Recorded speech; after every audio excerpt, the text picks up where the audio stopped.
Ciao ragazzi e benvenuti sul nostro canale. Ebbene sì, dopo mesi di chiusure e restrizioni causa Covid, finalmente siamo potuti tornare a viaggiare. Questa volta a Fuerteventura, Isole Canarie, dove abbiamo trascorso 5 giorni dal 3 all'8 giugno. Per andare in Spagna dall'Italia abbiamo effettuato un tampone molecolare 72 ore prima di partire. Attualmente potete andarci anche col tampone rapido entro le 48 ore prima dell'arrivo o col certificato vaccinale o di guarigione. Ad ogni modo, prima di organizzare un viaggio, informatevi sul sito Viaggiare Sicuri. All'andata abbiamo preso un volo Wizz Air da Malpensa che ci è costato solo 13 euro a testa. Tutto vuoto.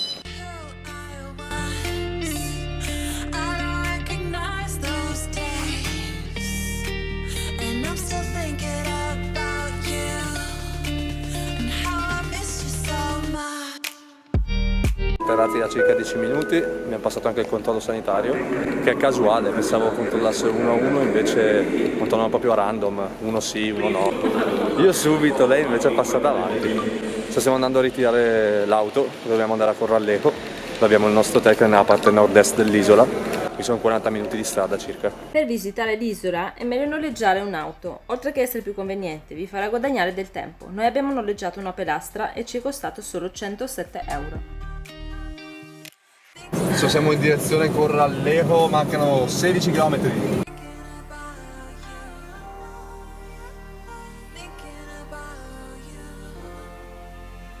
Il nostro hotel si trovava vicino al centro e a 200 metri dal mare.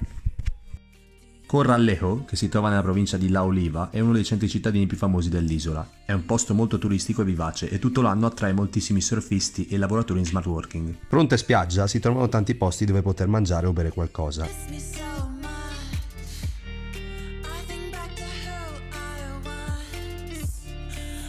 A 5 minuti da Corralejo si trova il famoso Parco Naturale Las Dunas. Si tratta di un'area naturale fatta di chilometri di deserto di sabbia bianca, con numerose spiagge e più all'interno si trovano catene rocciose e un paesaggio vulcanico.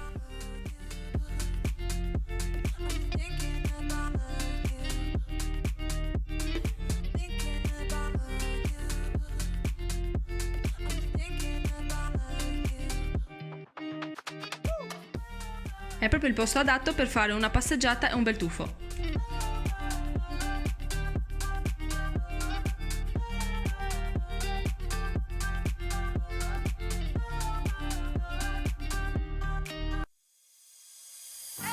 Siamo appena iscritti in palestra. Andiamo a palestra proprio fuori dall'hotel.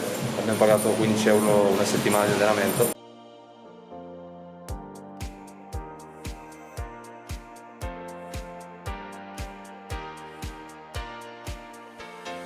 Dopo una lunga camminata e un bel allenamento abbiamo trovato un posto in centro dove si mangia un buonissimo poke e abbiamo concluso la serata con un bel mojito in spiaggia.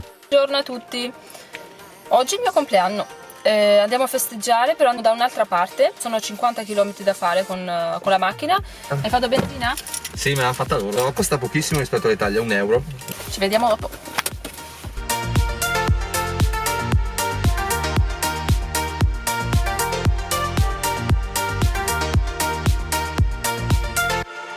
Per il compleanno di Claudia ho scelto di farle una sorpresa e portarla a Betancuria, un centro storico molto conosciuto e importante per Fuerteventura. Pensate che è stato il primo centro abitato dai colonizzatori spagnoli. Dopo giorni che nascondevo il regalo a Claudia, e credetemi si tratta di un'impresa, finalmente è raggiunto il giorno e per la prima volta non aveva idea di cosa fosse. Infatti lui mi odia perché mi dice ogni volta, io non riesco mai a farti un regalo perché tanto tu indovini. Questa volta però non lo sa. Passeggiando per le vie del centro di Betancuria troverete molti resti coloniali, alloggi militari dell'epoca e la famosa cappella.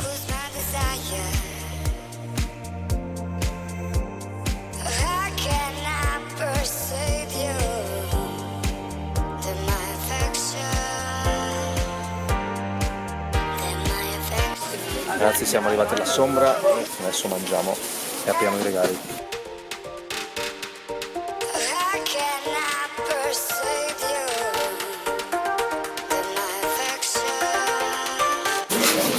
Ti piace? Sì. Grazie amore. È un verde acqua smeraldo. Oddio il gatto. La letterina. Auguri, bambina. Ma io piango.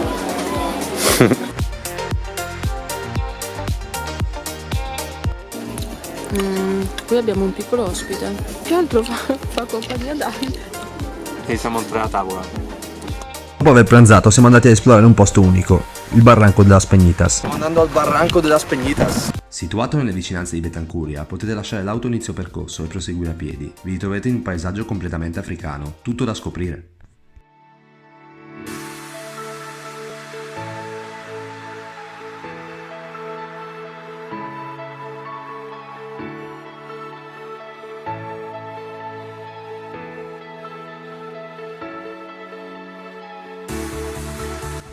Tra le cose più visitate e fotografabili c'è l'arco della Spegnitas, che ha questa particolare forma del tutto naturale, dovuta al movimento del vento e della sabbia nel tempo. Questa cos'era? Non riusciamo a trovare l'arco.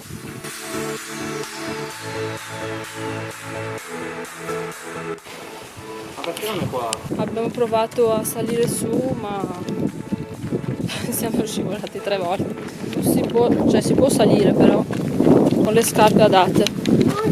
Eravamo 20 persone, soltanto 3 sono riuscite a salire. C'erano 2 vie, una camminando ma non arrivavi lì proprio, quindi tipo a 20 metri, ma lo vedevi con l'occhio. E l'altra invece arrivavi fisicamente lì, però era un po' dura. Ci è dispiaciuto non riuscire a vedere l'arco, ma vi sono più sentieri da seguire, ma difficili da trovare. Non sapendo fosse così ripida la salita delle rocce, siamo andati con i sandali. Quindi mi raccomando, se ci andate, attrezzatevi con scarpe da trekking. Per noi sarà per la prossima.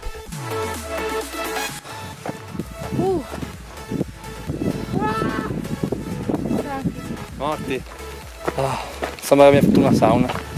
Dove ci siamo bruciati. Ci siamo.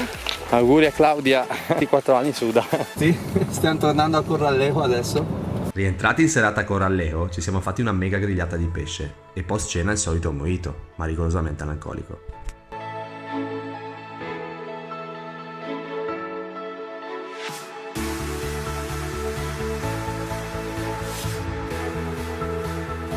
Ci siamo persi. La mattina dopo ci siamo recati alla famosa Popcorn Beach. Abbiamo faticato a trovarla perché dovete cercare il suo vero nome, che è Playa del Bajo de la Burra, in località Mahanicho, circa mezz'oretta di strada da Corralejo. La celebrità di questa spiaggia è dovuta a particolari coralli che hanno un aspetto che ricorda i classici popcorn. Spiaggia di popcorn. Siamo a Las Palmeras, il centro commerciale di Corralejo. Abbiamo visto la spiaggia di popcorn, ma ci siamo presi un'isolazione, mi sa. Tutte e due scottati. Dopo una bella scottatura ci stava andare a vedere anche il vulcano.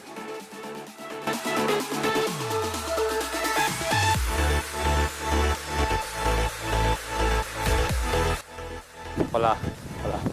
C'è l'altra strada per chi riesce a arrampicarsi. Abbiamo preso questa che ti porta di là, verso su in alto, poi c'è questa che fa per così ed è più corta.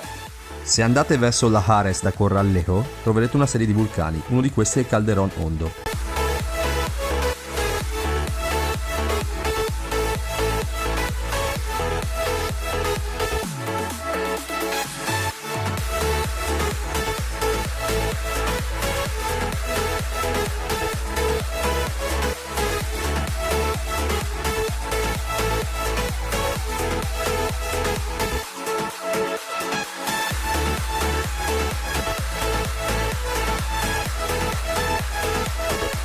Claudia e i suoi animali.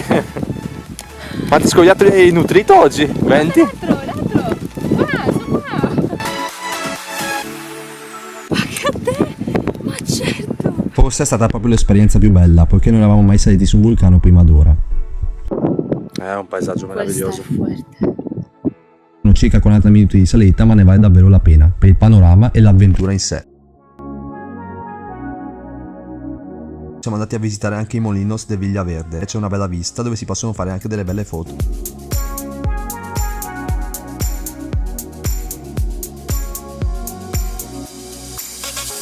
Eccoci, Los Lagos de Cotillo. La prima spiaggia l'abbiamo trovata, no? Siccome a Fuerteventura le spiagge non mancano, ci siamo detti perché non andare a visitare anche un altro posto. Ci siamo recati al Cotillo, che è un villaggio di pescatori e un altro polo turistico con spiagge in sabbia bianca e un'acqua cristallina. Stiamo andando a vedere la piscina naturale di Caleta de Fuste. Dai che andiamo a vederlo. Siamo arrivati al paesino di Caleta de Fuste.